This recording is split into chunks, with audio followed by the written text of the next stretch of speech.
Twee verslae van onderskeidelik die menslike hulpbronne en regsafdeling wat donderdag voor die Tshwane Metroraad gedien het op vakatures in hul onderskeie afdelings gefokus. 'n Divisie van die regsafdeling, naamlik die munisipale howe, illustreer treffend dat personeeltekorte nie uitsluitlik die oorsaak van gebrekkige dienslewering is nie.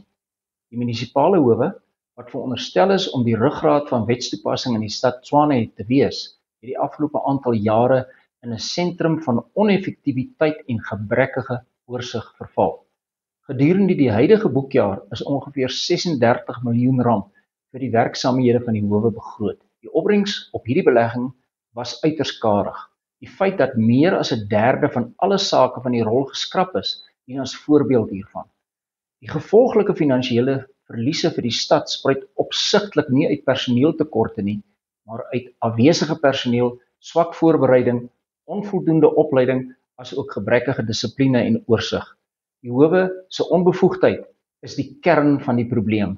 Alhoewel die menslike hulpbronne verslag melding maak van verskeie vakatures in verskillende departemente, is dit duidelik dat die howe se mislukking en gebrekkige dienslewering nie aan 'n personeeltekort te wyte is nie.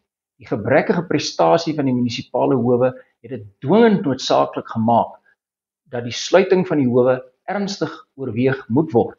Alternatiefelik moet 'n omvattende herstrukturering van die howe dringend beplan en uitgevoer word.